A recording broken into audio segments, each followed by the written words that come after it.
بچوں کی ابتدائی تعلیم و تربیت کے متعلق رسول خدا نے فرمایا کہ خدا ان والدین پر رحم کرے جنہوں نے اپنی اولاد کی تربیت کی اور ان کے ساتھ حسن سلوک کیا۔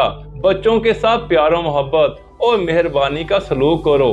رسول خدا خطبہ جمعہ میں امام حسن کو اپنے پاس بٹھاتے تھے، پھر آپ نے فرمایا بچوں کو 7 سال تک کھیلنے دو۔ حکیم لقمان نے اپنے بیٹے سے فرمایا ان تعدبت صغیرا ان تفات بہی کبیرہ، اگر تم بچپن میں مؤدب ہو گئے تو بڑے ہو کر فائدہ اٹھاؤ گے۔ رسول خدا نے حضرت علی سے فرمایا کہ اللہ تعالیٰ ان والدین پر رحم فرمائے جو اچھی تعلیم و تربیت سے اپنی اولاد کو نیکی پر آمادہ کرتے ہیں۔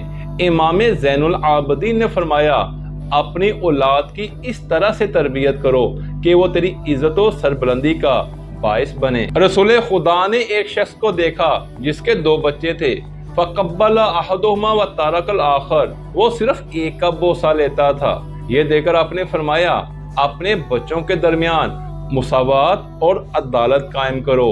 شیخ سعدی نے فرمایا کہ اگر تم چاہتے ہو کہ تمہارا نام باقی رہے تو اپنی اولاد کو اچھے اخلاق سکھاؤ۔ اولاد کی تعلیم و تربیت میں سورہ نوح، سورہ لقمان، سورۃ الحجرات کے تراجم یاد کروائیں۔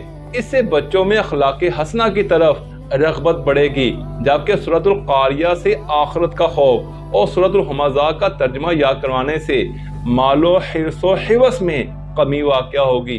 والدین کو چاہیے کہ رسول خدا کے فرمان کے مطابق اولاد کو باوضو سلائیں اور کھلائیں، اس سے رزق میں وسعت پیدا ہوگی۔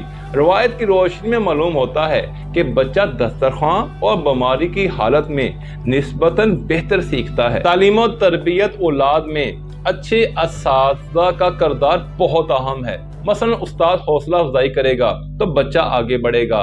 روس میں بچوں کو باقاعدہ اکیڈمک کیریئر کے متعلق تعلیم دی جاتی ہے، لہذا بچے کے ذہنی رجحان کو دیکھ کر اس کو مستقبل کا پروفیشنل بنانا والدین، اساتذہ اور معاشرہ کی ذمہ داری ہے۔ کچھ بھی نہیں کر تیرا کردار نہیں، تو فلاں ابن فلاں ہے، یہ تو کوئی معیار نہیں۔ اپنے بچوں کو سرزنش کرتے وقت ہمیشہ باحیا الفاظ کا استعمال کرنا چاہیے۔ شیخ سعدی فرماتے ہیں جو بچہ بچپن میں تمیز نہیں سیکھتا وہ بڑا ہو کر بھی تمیز نہیں سیکھتا۔ مولانا رومی کا یہ کہنا ہے کہ والدین کے ساتھ تمہارا سلوک ایسی کہانی ہے جو لکھتے تم ہو مگر تمہاری اولاد تمہیں سناتی ہے۔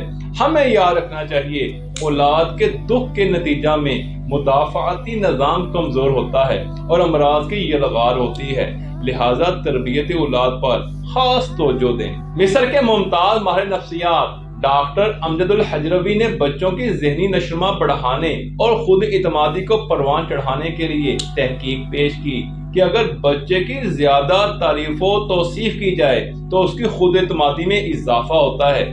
بچے کی بار بار غلطی کے باوجود اسے دوسروں کی نظروں سے گرانے سے گریز کریں۔ بچے کو کنٹرول کرنے سے پہلے خود کو کنٹرول کریں۔ آپ چیخیں گے بچہ چیخے گا، آپ سلام میں پہل کریں گے تو بچہ بھی سلام میں پہل کرے گا۔ بچے ہمارے حکم سے نہیں بلکہ ہمارے کاموں سے سیکھتے ہیں۔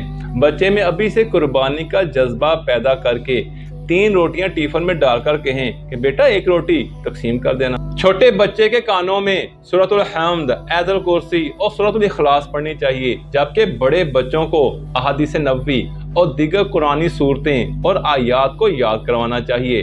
نہا رسول اللہ عن الادب عند الغضب، رسول خدا نے غصے کے وقت آداب سکھانے سے منع فرمایا۔ بی بی فاطمہ سلام اللہ علیہا اپنے بچوں کی روحانی تربیت کے ساتھ ساتھ یہ اشعار پڑھا کرتی تھیں: اشبع آباک یا حسن وخلع عن الحق الرسن وعبد الہا والمنن ولا تزال واللہن۔ اے حسن میرے بیٹے، میرے نور نظر، تجھ کو تو معلوم ہے تم مرتضیٰ کا ہے پسر۔ میرے بچے یاد رکھنا اپنی ماں کی بات کو، اپنے بابا کا امر رکھنا سدا پیش نظر۔